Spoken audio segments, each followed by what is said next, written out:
Frampton versus Chris Avalos post-fight video. You see this video I'm going to do here? I'm going to love doing this video for a number of reasons. I know one person at the start will be watching this video, which will be Avalos' trainer or manager. He said that on my YouTube channel, he said that for my post-fight thought, no, my pre-fight thoughts of Frampton Avalos, he said that Avalos would whoop Carl Frampton. Well, afraid to say, Will, that that didn't happen. There's a lot of things I want to tackle on this, but the first thing I want to tackle is that in America there's an impression that everybody that comes out of the UK can't fight. Everybody in the UK is weak. Everybody in the UK is horizontal. And do you know what? America has more fighters than the UK. And I can't say anything too harsh about America because for anybody who knows me, my wife is American. All right, so let's get that covered. And I have a lot of appreciation for a lot of American fighters. One of the problems I've always had with UK fighters, a lot of them, is when they go to the States, they seem to lose their bottle. They seem to lack aggression and killer instinct. And it seems that anytime an American used to come over here to the UK and open their mouth and run their gums off a bit and got a bit hostile, that the British guy would back down and be intimidated. That's not the case with Carl Frampton. It's quite the opposite. I think Chris Avalos' team miscalculated, and their strategy to take the fight to Carl Frampton in a disrespectful fashion caused the champion to train twice as hard and motivate him to basically put a beating on Avalos. On the styles coming into the fight, it was always going to be a war. We knew that. We knew that Avalos had slower hand and footwork. We also noticed Avalos was open to counter punches, really badly open to counter punches, and I was getting hit by guys of lesser punching power, lesser boxing ability, and getting beat on points decisions. And he was going to meet Carl Frampton, who's a thunderous puncher, a good combination puncher, and a very good boxer with a good boxing IQ. And Avalos' knockout record flatters to deceive because he's moved up in ranking. He hasn't really knocked anybody out. So those signs weren't good. Plus the disrespect that Avalos showed when he came to the UK or to Belfast. I think Avalos believed in himself he could beat Carl Frampton. And that's one thing, but when you're getting sort of like you're hyping a fight, that's fine. When you sort of getting disrespectful, that's another thing altogether. And on the night, see, there's one thing to talk, there's another thing to talk again, and then there's the fight. So all the talking stops, your trainer, all the things you said in the interview go to one side, and then you have to fight. And then you have to look in the eye of the man that you think is garbage, you think is rubbish, and then see yourself getting completely, not even outboxed, out-punched, out-thought, basically beat up. And that's what happened to Avalos. And Carl Frampton, to his credit, who I think is one of my favourite fighters, and really I should do a lot more videos on. Carl Frampton is the way he's moved to world class, and he's now fighting and he's IBF champion. He is a champion that has moved into world class with relative ease. The way he dispatched of his #1 contender is how a champion should dispatch of your #1 contender, with ease, with class. And he didn't just beat Avalos, he smashed Avalos, he destroyed Avalos. And I think the message for me, as if I were a trainer, a manager, a promoter, I would look at my fighters' weaknesses. And it seemed to me that they spent more time looking at how rubbish Frampton was than looking at their own leaky defense and lack of boxing ability. That's what I got from this fight. And they spent more time hyping. If they spent less time hyping and running up gums and spending more time actually focusing on the technical things and not run up his mouth the way Avalos did, he may have caught Frampton by surprise, because he could have come across and fought. I'm not saying they're beating out Frampton now, but there would have been the element of surprise possibly there. But you know when a guy is so focused on beating the crap out of you, and you know what I love about Frampton? He's got that nasty streak in him.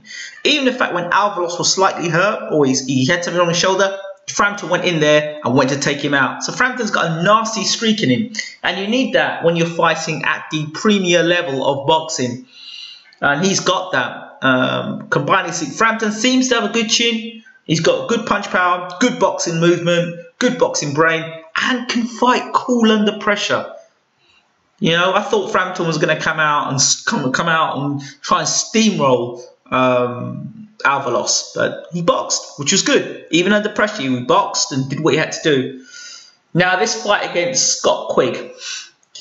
First of all, I looked at Scott Quigg there, and he was in the camera trying to get his bit of time to kind of hype the fight between himself and Frampton.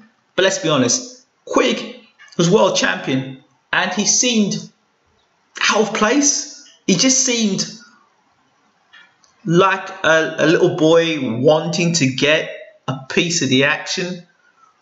And the way he came across was like he was begging Quigg was begging Frampton for a fight. And McGuigan was there saying, look, the real world champion is us. You have a legitimate version. You have the IBF title, which is legitimate. That's fine. Understand the WBA thing. You can't blame Quigg for that. He fought for the title, and that's the title he fought for, and he got it. But, you know, this sort of bit where we're the legitimate and you're not the legitimate, fine. Look, the best fighter in the world is Rigondeaux. What Frampton did against Avalos is fine. Great, fantastic, and Avalos was the #1 contender for the IBF title. Yes, brilliant. I'm not knocking that, but don't put Avalos in the same category as Rigondeaux. Don't get fooled with that hype, because that's a different situation. Carl Frampton himself knows. He knows what Rigondeaux's about, and he knows he can't just run out there and throw them punches that he was throwing against Avalos, because them same punches he was throwing against Avalos, Rigondeaux would be able to slip, miss, counter and hit hard and drop. Frampton is not careful. That's a different fight altogether. So while Frampton looked exciting against Avalos, who has a very leaky defense, you're now looking at the king of defense, which is Rigondeaux. Yes, Rigondeaux fought his last fight and looked really bad, but the question is, would Carl Frampton have looked any better against that guy? That guy looked like a beast. He looked like he was 2 weight divisions above Rigondeaux. And so I'd like to have seen how Frampton would have dealt with that challenge that night. So, you know, like I said, I like Carl Frampton. I like what he's about. But let's not get too ahead of ourselves saying, ooh, Frampton's the best fighter in the world based on a guy that we all knew he should knock out. So he did perform at world-class level, and he dispatched of his opponent. Again, as for Scott Quigg, my friend, you are a good fighter, a very good fighter. I think you've got good hand speed, good power, and that WBA title, to be honest, I don't know if that's done you any favours, because to be honest, people are not really recognising you for the talent you have. It's Scott Quigg, the paper champion. People are not really reading into the fact that you're actually a genuine world champion, as opposed to Frampton, who was the IBF champion, who beat a legit world champion, which was Kiko Martinez. So there's that problem there. Plus, in terms of personality, again, I do like Scott Quigg as a fighter. His personality is borderline 0. And really, if you go into Ireland with a borderline personality, kind of like not the great personality you've got numero uno, Mr. Personality, promoter or manager, which is Eddie Hearn.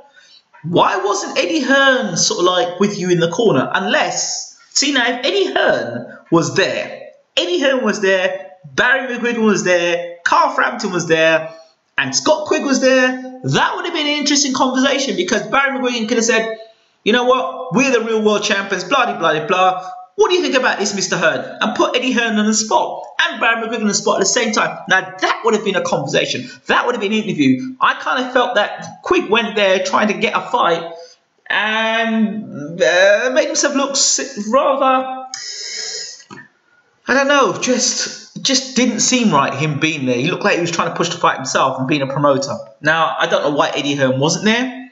I think he should have been there. If Eddie Hearn is not promoting Quigg anymore, fair enough. If he is, what the hell is he doing? Because I think he should have been there. But it's a good fight. Frampton Quigg, good fight. If there is a weakness in Carl Frampton, and every fighter's got weaknesses, if there is a weakness, I believe it's Frampton to the body. I don't think he likes body shots. And Quigg is a deadly body puncher. Now, whether Quigg will be able to get close to land those shots, as you've seen, Frampton can fight at distance, even being with shorter hands, shorter arms. He can still box somebody who's got longer arms, as you've seen against Avalos. So that's going to be a great fight. You've got the guy who can throw wicked body shots, and you've got a guy who can throw wicked headshots, which is in Frampton. So it makes out to be a great fight.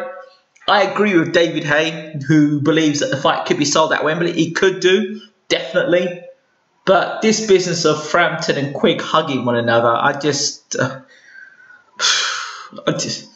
good fight. It's a good fight, and I think it needs to have a bit of spite to it. You know, a few words need to be exchanged and really build that fight up, because I think it's a great fight. I think it's a great fight. I think it does need to hype, because Frampton will hype it, but, you know, it would be an amazing fight if Quigg had the mouth that Avalos had. If Quigg could talk like that, woo-wee, we'd be selling out Wembley. But I'm not sure if it'll sell out Wembley like that. It's going to need something to it. Yeah, these two guys are both British fighters, and, you know, one's at Northern Ireland, one's from England. You know, there's that thing there, fine. You know, but you've got Leo Santa Cruz and you've got Rigondeaux. They're the other two champions to think about. I think Quigg and Frampton will happen. I think that's the right thing. I think then whoever it is who wins between Quigg and Frampton should go forward and challenge Rigondeaux and Leo Santa Cruz. This is what I thought should have happened in the middleweight division, when you had McLean, Barker, Murray and Lee. That should have happened, and the best of them should have gone forward and fought for the middleweight title. But we didn't get that. At least with Lennox Lewis, and we go back to him again, Lewis cleaned up his division, cleaned up the British division, cleaned up all the guys at British. Like, he fought Gary Mason, fought Frank Bruno, fought Henry Eckham one day, fought Derek Williams. So he fought all the British guys, and then went on to the world scene. So, you know, I'm sure I said Bruno, didn't I? Yeah. So there. Back to Frampton. Good fighter. Very good fighter. I just like the way he's so cool at world level. He just seems the part to fight at world level. How he tackles Rigondeaux, how he tackles Santa Cruz, I don't know. Even how he tackles Quigg, let's sit down and look at that fight as well. Because now you've got a guy who hits probably equally as hard with good hand speed. One thing about Joe Gallagher fighters I noticed, they don't move their head. So Quigg does move his head. He has a tendency to stay in one spot at times, and he's there to get hit. Even though he's got the defense, he can get hit, and he has been dropped by what was the guy's name? He got dropped by a lesser puncher. So if you're thinking if Frampton connects, the Quigg chin may be questionable. So those are my thoughts.